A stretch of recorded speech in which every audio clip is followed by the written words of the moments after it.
إخوان تبارك الله عليكم، نتمنى تكونوا بخير أو على خير. جيناكم فيديو جديد ومعلومات جديدة وفيزا جديدة وقنصلية جديدة. اللي باقي ما مشتركش معنا في القناة اشترك ويفعل الجرس باش يوصلو أي جديد. اليوم غنهضرو على الوثائق المطلوبة فيزا شنغن فرنسا. قبل هاد الفيديو عطيتكم الوثائق المطلوبة فيزا شنغن إسبانيا لمدينة طنجة. اليوم غنعملكم إن شاء الله فيديو الوثائق المطلوبة فيزا فرنسا المغرب كامل. يعني فرنسا ماشي بحال اسبانيا. اسبانيا كاين 6 قنصليات في المغرب، كل قنصلية عندها الوثائق ديالها مختلفين على بعضياتهم. فرنسا لا، الوثائق ديالها موحدين في القنصليات من المغرب كاملين. تبعوا معنا الفيديو وكملوه حتى الاخر. اللي عنده شي تساؤل او لا شي استفسار مرحبا في الكومونتير. يلا معايا. اول حاجه غنبداو بها هي لاكارت ناسيونال. كنتي مثلا في طنجة اولا في كازا اولا في اي مدينه فيها قنصليه ديال فرنسا، باش تفعلها خص يكون عندك لاكارت على ديك المدينه هذيك. مثلا طنجة خص يكون عندك لاكارت على طنجة باش تدفع في القنصليه ديال فرنسا. ثاني حاجه باسبورت على الاقل خص يكون فايت 3 شهور الفوق، يعني مده الصلاحيه ديالو بقى فيها 3 شهور الفوق. من الاحسن يكون جديد باش اذا كان الدوسي ديالكم مكمول يقدروا يكونوا عيطيوك 6 شهور او عام، ولكن بحكم الباسبور ديالك ان شاء الله فيه 3 شهور يديوك غير 3 شهور. المهم من 3 شهور الفوق من الاحسن يكون جديد، او لا فيه 6 شهور او لا فيه عام او لا فيه عامين او لا جديد 5 سنين. نموذج طلب فيزا شنغن فرنسا فورمولير، هذه كتعمر في واحد الموقع فرونس فيزا. هذه يمكن لك تعمر راسك او لا ما عندكش الوقت او لا جاتك صعيبه ولا شي حاجه، تقدر تمشي عند السيفر يعمرها لك ويخرجها لك. وان شاء الله غنعمل عليها واحد الفيديو كيفاش تعمروها.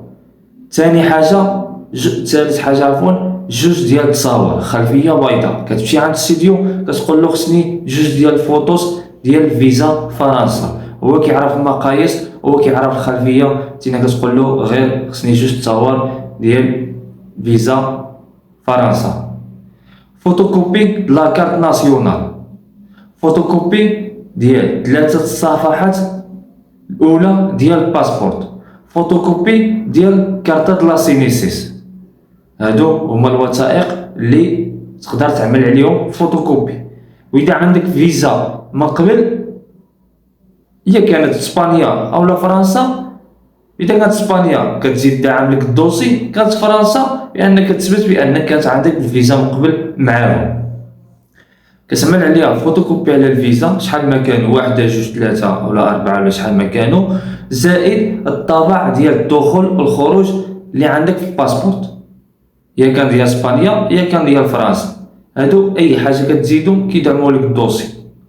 هادو هما الحوايج اللي يمكن تعمل عليهم فوتوكوبي فقط. نجيو تأمين السفر لاسورانس دو فواياج.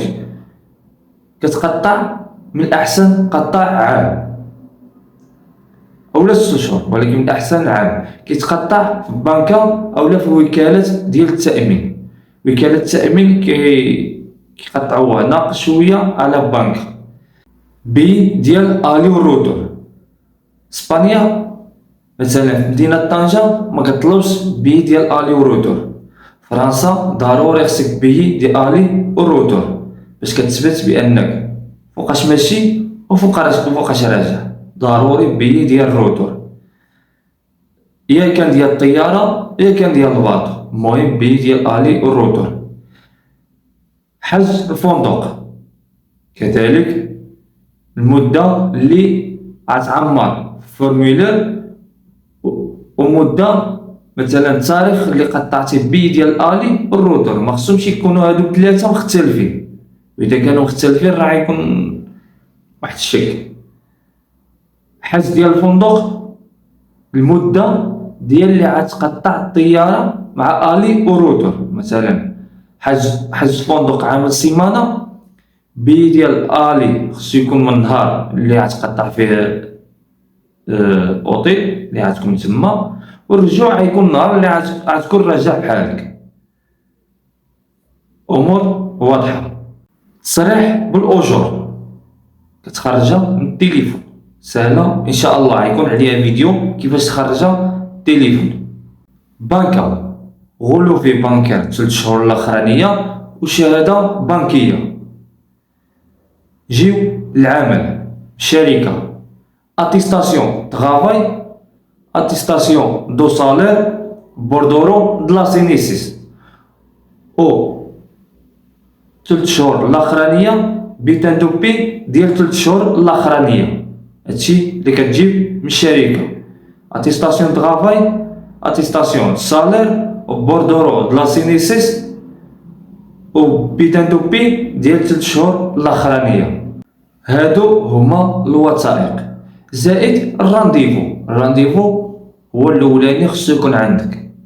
اول حاجه لاكارت ناسيونال، قبل ما تفكر باش تدفع الفيزا ولا باش تبع الرانديفو، لاكارت ناسيونال خصو يكون على ديك المدينه اللي غتدفع فيها. ثاني حاجه باسبورت يكون فايت مده الصلاحيه ديالو 3 شهور. عاد شبر الفيزا، عاد شبر الرانديفو، وعاد جمع الوثائق.